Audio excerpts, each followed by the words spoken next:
आज हम लोग स्टडी करने वाले हैं इलेक्ट्रिक फ्लक्स के बारे में। इलेक्ट्रिक फ्लक्स इलेक्ट्रोस्टैटिक चैप्टर का बहुत ही इंपॉर्टेंट टॉपिक है, तो ये हमारे एग्जाम पॉइंट ऑफ व्यू से बहुत ही इंपॉर्टेंट टॉपिक हो जाता है, जिसको कि हम लोग कहते हैं इलेक्ट्रिक फ्लक्स। बच्चों, आपने अभी तक इलेक्ट्रिक फील्ड लाइंस को बढ़िया से पढ़ लिया होगा, क्योंकि इलेक्ट्रिक फील्ड लाइंस के बारे में हम लोग पहले ही क्लास में दूसरे क्लास तक हम लोग लगभग पढ़ लेते हैं इलेक्ट्रिक फील्ड लाइंस को।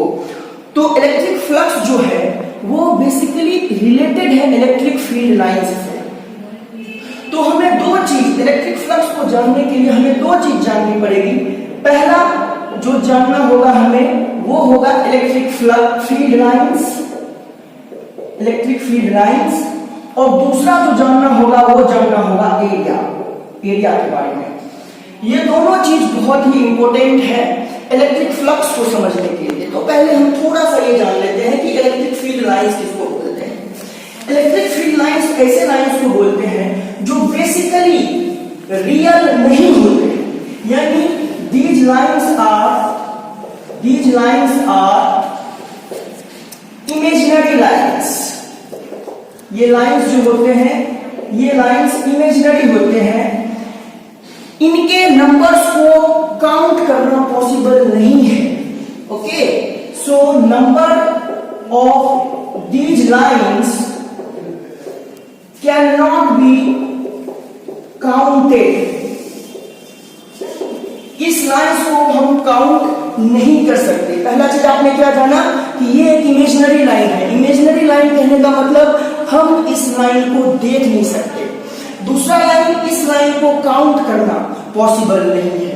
ये दो जो टर्म मैंने यहां लिखे हैं ये इलेक्ट्रिक फ्लक्स को समझने के लिए रिस्पॉन्सिबल होंगे। और अब जो हमारा नेक्स्ट टर्म जो समझना है वो एरिया।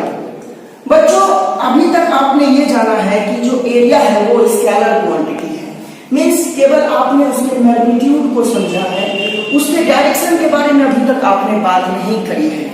बट एक्चुअल में जब हम लोग बात करेंगे इलेक्ट्रिक फ्लक्स की, तो एरिया को कंसीडर किया जाता है as a vector quantity. Area को कंसीडर करते हैं कैसे? वेक्टर क्वांटिटी के तौर पे। यानी एरिया के पास मैग्नीट्यूड भी होता है और साथ में इसके पास डायरेक्शन भी होता है। आप सोचो, अगर आपको पिछली कक्षा में आपको अगर कहा जाता था एरिया निकालना है स्क्वायर का, तो ये अगर 2 मीटर दिया है और ये भी 2 मीटर दिया है, तो इसका एरिया आप क्या कर देते थे? साइड का स्क्वायर, और इससे एरिया निकालते थे 2 का स्क्वायर, यानी हो जाता था 4 मीटर स्क्वायर। लेकिन वहां पे आप इस एरिया का क्या डायरेक्शन होगा उसके बारे में आप बात नहीं करते थे। बट अब इस जगह पे हम एरिया को कैसे कंसीडर करेंगे? वेक्टर क्वांटिटी की तरह। मान लीजिए वही स्क्वायर है अपने पास, ये y डायरेक्शन और ये x डायरेक्शन। उस स्क्वायर को हमने यहां रखा, ये O है, ये A है, ये B है, ये C है। ये OA भी 2 मीटर है, AB भी 2 मीटर है, ये भी 2 मीटर है, ये भी 2 मीटर है। अगर मैं एरिया वेक्टर निकालना चाहता हूं तो एरिया वेक्टर को मैं या तो OA vector cross OC vector लिख सकता हूं, या एरिया वेक्टर को OC vector cross OA vector लिख सकता हूं। ध्यान से समझिए, ये एक हमारा स्क्वायर प्लेट है। मान लीजिए ये हमारा जो प्लेट है दैट इज स्क्वायर प्लेट। ये प्लेट हमारा स्क्वायर प्लेट है, तो इसका एरिया वेक्टर आप क्या लिख सकते हैं? OA क्रॉस OC वेक्टर और OC क्रॉस OA वेक्टर, दोनों लिखा जा सकता है। बट दोनों लिखेंगे, लेकिन क्या होगा? दोनों में एरिया वेक्टर का डायरेक्शन सेंस अलग हो जाएगा। जब आप OA वेक्टर को क्रॉस OC वेक्टर करोगे तो OA vector cross OC vector, यानी OA की तरफ राइट हैंड को लेके जाइए और OC वेक्टर की तरफ मोड़ दीजिए। थंब किधर गया? आउटवर्ड डायरेक्शन में। थंब किधर गया? आउटवर्ड डायरेक्शन में। यानी अगर आप लिखोगे तो 2 into 2 लिखोगे, थंब जिधर गया वो एरिया वेक्टर का डायरेक्शन हो गया। यानी आउटवर्ड डायरेक्शन आपका कौन सा डायरेक्शन होगा? Z डायरेक्शन, है ना। यानी Z डायरेक्शन को आप इसमें लिखोगे K कैप में। यानी एरिया हो गया 4 मीटर स्क्वायर के कैप। अगर आप यहां से चलोगे तो ओसी वेक्टर की तरफ पहले चलिए और ओए वेक्टर की तरफ मोड़ दीजिए। थंब किधर गया? इनवर्ड डायरेक्शन में, यानी यहां भी आप लिखोगे 2 क्रॉस 2 मैग्नीट्यूड तो यही लिखोगे, बट इनवर्ड है तो आप लिखोगे माइनस का के कैप। क्योंकि परपेंडिकुलर इनवर्ड जो है वो माइनस का जेड डायरेक्शन हुआ, तो आप क्या लिखोगे? माइनस का के कैप। तो एरिया वेक्टर हो जाएगा आपका 4 मीटर स्क्वायर बट माइनस के कैप डायरेक्शन होगा उसका। यानी आपने क्या देखा? मैग्नीट्यूड भी है और डायरेक्शन भी है, मैग्नीट्यूड भी है और डायरेक्शन भी है दोनों में। यानी एरिया वेक्टर जो होता है उसका डायरेक्शन होता है, अगर हम लोग फिजिक्स पॉइंट ऑफ व्यू से बात करेंगे तो। अब मैं आपको बता रहा हूं कि अपने पास जो एरिया वेक्टर हमारा होगा वो एरिया वेक्टर दो तरह से लिखा जाएगा। जैसे सपोज करिए कि हमारे पास सरफेस दो तरह के हैं। कितने तरह के सरफेस है? 2 तरह के सरफेस है। अगर सरफेस हमारा ओपन सरफेस है, और अगर सरफेस हमारा क्लोज्ड सरफेस है, यानी 2 तरह के सरफेस, ओपन सरफेस और closed surface. Okay, open surface आप किसको किसको बोल सकते हो? आप ओपन सरफेस बोल सकते हो, मान लो एक डिस्क रखा हुआ है ना, मान लो एक डिस्क रखा हुआ है, तो ये डिस्क आर रेडियस का रखा हुआ है आपका हॉरिजॉन्टल प्लेन में एक डिस्क रखा हुआ है। या फिर मान लो एक आपका रिंग रखा हुआ है, ये आपका मान लो रिंग रखा हुआ है हॉरिजॉन्टल प्लेन में। या मान लो आपका एक स्क्वायर प्लेट रखा हुआ है, एक प्लेट रखा हुआ है जो कि कैसा है? स्क्वायर है, जो कि कैसा है? स्क्वायर प्लेट है, ये रखा हुआ है ना हॉरिजॉन्टल प्लेन में। तो ये सभी सरफेस जो हैं, ये सभी सरफेस एग्जांपल हैं ओपन सरफेस के। अगर आप बात करेंगे क्लोज सरफेस का, तो क्लोज सरफेस के लिए जैसे आप ले सकते हो होलो स्फीयर है ना, जैसे आप ले सकते हो क्लोज्ड स्फीयर, होलो स्फीयर है, सॉरी ये सॉलिड स्फीयर जैसे ले लो आप, एक होलो स्फीयर है, ये आपका सॉलिड स्फीयर है ना। या फिर आप एक क्यूब ले लो, सपोज ये आपने क्यूब ले लिया, तो ये सभी एग्जांपल है किसके? ये सभी किसके एग्जांपल हैं? आपके क्लोज सरफेस के। ये सभी एग्जांपल हैं आपके किसके? क्लोज सरफेस के। ओके, अब मैं बताने क्या जा रहा हूं, इस चीज को आप ध्यान रखिए। ओपन सरफेस के लिए जो एरिया वेक्टर का डायरेक्शन होता है वो डायरेक्शन या तो परपेंडिकुलर आउटवर्ड होता है या परपेंडिकुलर इनवर्ड होता है। मतलब इसमें एरिया वेक्टर का डायरेक्शन या तो आप परपेंडिकुलर आउटवर्ड ले सकते हो या परपेंडिकुलर इनवर्ड ले सकते हो। कोई सा भी डायरेक्शन चूज कर सकते हो, बट आपने पहले जिस डायरेक्शन को आउटवर्ड यानी पॉजिटिव एरिया वेक्टर का डायरेक्शन मान लिया है, अगर आप बॉडी को रोटेट करोगे तो वही सरफेस आपका तब भी पॉजिटिव एरिया वेक्टर होगा। जैसे सपोज करिए कि मैंने कहा कि ये डिस्क है, इस डिस्क के लिए एरिया वेक्टर का जो परपेंडिकुलर डायरेक्शन है यानी पॉजिटिव एरिया वेक्टर का डायरेक्शन मैं ये लेता हूं, तो ऑटोमेटिकली नीचे वाला जो हो जाएगा वो नेगेटिव एरिया वेक्टर का डायरेक्शन हो जाएगा। ओके, अब चूंकि मैंने इस साइड को पॉजिटिव ले लिया, तो अब अगर मैं इसको रोटेट भी करूंगा तो इस साइड वाला ही पॉजिटिव रहेगा, इस साइड वाला नेगेटिव हो जाएगा। यानी अगर मैं इसको रोटेट करूं, मान लो मैंने इसको रोटेट कर दिया इस तरह से, इसको मैंने रोटेट किया इस तरह से, और ये डायग्राम कुछ ऐसा हो गया, तो ये वेक्टर ही हमारा एरिया वेक्टर रहेगा जो कि हमारा पॉजिटिव रहेगा। ये वाला जो वेक्टर हो जाएगा एरिया वेक्टर, ये हमारा अब भी नेगेटिव रहेगा, अब भी ये वेक्टर एरिया वेक्टर जो रहेगा नेगेटिव रहेगा। तो ये चीज आपको समझ में आया। इस तरह से अगर रिंग में हमने कहा कि अगर ये एरिया वेक्टर पॉजिटिव है तो ऑब्वियस सी बात है डाउनवर्ड वाला नेगेटिव हो जाएगा। प्लेट में अगर मैंने कहा ये एरिया वेक्टर पॉजिटिव है तो डाउनवर्ड वाला क्या हो जाएगा? एरिया वेक्टर का नेगेटिव एरिया वेक्टर हो जाएगा। बट ऐसा क्लोज सरफेस में नहीं होता। ओपन सरफेस में तो पॉजिटिव और नेगेटिव दोनों हो सकता है, आपके मानने के ऊपर है कि आप किस डायरेक्शन को पॉजिटिव ले रहे हो और किस डायरेक्शन को, दो ऑटोमेटिकली दूसरा जो होगा वो नेगेटिव हो जाएगा। क्लोज सरफेस में हमेशा सरफेस के परपेंडिकुलर आउटवर्ड डायरेक्शन में एरिया लिया जाता है और वो भी positive. Outward perpendicular to the surface is considered as positive area vector direction. तो आप एक बात बताइए, अगर इस क्यूब में इस सरफेस की बात करोगे तो एरिया वेक्टर पॉजिटिव का डायरेक्शन किधर होगा? इधर होगा। अगर इस सरफेस की बात करोगे तो एरिया वेक्टर पॉजिटिव का डायरेक्शन किधर होगा? इधर होगा। अगर आप मान लो इस बॉटम सरफेस की बात करोगे तो एरिया वेक्टर पॉजिटिव का डायरेक्शन किधर होगा? इधर होगा। यानी कोई भी डायरेक्शन अगर आप क्लोज सरफेस के लिए लेते हो और अगर वो परपेंडिकुलर आउटवर्ड डायरेक्शन है तो वो पॉजिटिव एरिया वेक्टर का डायरेक्शन होगा। तो ये चीज हमने इलेक्ट्रिक फील्ड लाइंस के बारे में समझा और एरिया के बारे में समझा। अब हम इलेक्ट्रिक फ्लक्स की तरफ मूव कर सकते हैं। तो चलिए अब हम लोग जल्दी से चलते हैं इलेक्ट्रिक फ्लक्स की तरफ और उसके डेफिनेशन को समझते हैं। बहुत ही इजी है और बहुत ही इजीली आप अंडरस्टूड करेंगे अगर आपने इस चीज को ध्यान से सुना है तो। चलिए सबसे पहले हम लोग डेफिनेशन से स्टार्ट करेंगे। इलेक्ट्रिक फ्लक्स कहते किसको है? तो डेफिनेशन क्या है? The group of electric field lines, the group of electric field lines passing through a given surface is called as electric flux। यानी किसी भी सरफेस से number of electric field lines अगर पास कर रहा है तो उसको हम लोग इलेक्ट्रिक फ्लक्स बोलते हैं। उसको क्या बोलते हैं? इलेक्ट्रिक फ्लक्स बोलते हैं। इसको डिनोट किससे करते हैं?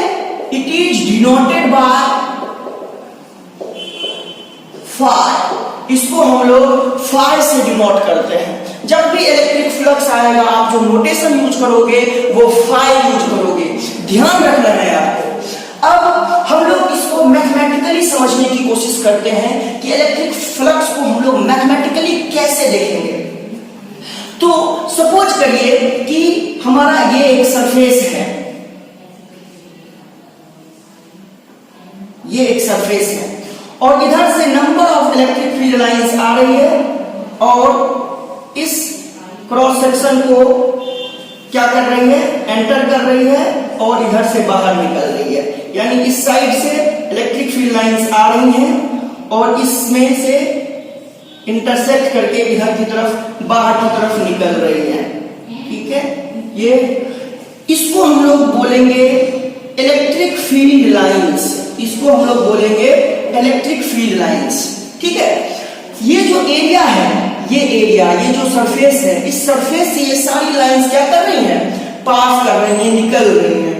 तो इसको हम लोग बोलते हैं, अगर कंसीडर करें कि इसका जो हम लोग मैग्नीट्यूड, हम इस एरिया का मैग्नीट्यूड अगर हम लोग S देंगे तो अभी मैंने आपको बताया कि जो एरिया वेक्टर होता है वो किसी भी ओपन सरफेस के लिए या तो परपेंडिकुलर आउटवर्ड हो सकता है या इनवर्ड हो सकता है। सपोज आपने एरिया वेक्टर का डायरेक्शन ये मान लिया, suppose this is the direction of area vector और यहाँ पे हमने S माना है एरिया वेक्टर को, तो वो हम लोग S वेक्टर लिख रहे हैं और ये हमारा इलेक्ट्रिक फील्ड लाइंस है, ये हमारा इलेक्ट्रिक फील्ड लाइंस है। तो ये ग्रुप ऑफ लाइन जो इस क्रॉस सेक्शनल एरिया को पास कर रहा है उसको हम लोग बोलते हैं फ्लक्स। उसको हम लोग क्या बोलते हैं? फ्लक्स। और फ्लक्स को कैसे लिखते हैं? E vector dot S vector.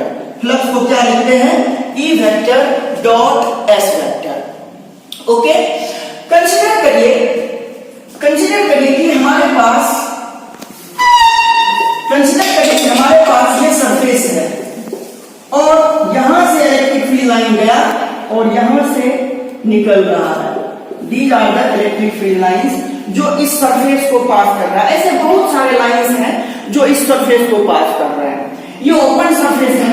मैं सपोज करता हूं कि ये वेक्टर जो है परपेंडिकुलर आउटवर्ड डायरेक्शन, ये हमारा एरिया वेक्टर का डायरेक्शन है। आप ए वेक्टर भी लिख सकते हैं, आप S वेक्टर भी लिख सकते हैं। इट्स डिपेंड ऑन यू कि आप एरिया वेक्टर को क्या मानते हैं। मान लो कि मैंने एरिया वेक्टर को S वेक्टर कहा। अब आप देखिए कि एरिया वेक्टर और इलेक्ट्रिक फील्ड वेक्टर के बीच में एंगल कितना बन रहा है, थीटा बन रहा है। ओके, सो इस जगह पे हम लोग फ्लक्स को क्या लिखते हैं, E डॉट S, और यहां पे ये फ्लक्स हमारा हो जाएगा ES cos थीटा। जो हमारा फ्लक्स होगा वो हमारा क्या हो जाएगा, ES cos थीटा। हमें ये बताइए कि जो हमारा ये प्रीवियस डायग्राम था, इस प्रीवियस डायग्राम में इलेक्ट्रिक फील्ड और एरिया वेक्टर, इलेक्ट्रिक फील्ड और एरिया वेक्टर एक दूसरे के पैरेलल था।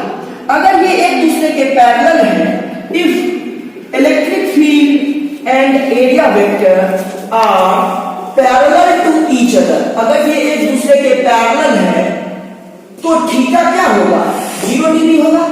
तो इस कंडीशन में हम फ्लक्स क्या लिखेंगे, ES cos 0 डिग्री, यानी इस कंडीशन में हमारा फ्लक्स जो हो जाएगा वो क्या हो जाएगा, E इंटू S, ये हमारा फ्लक्स हो जाएगा।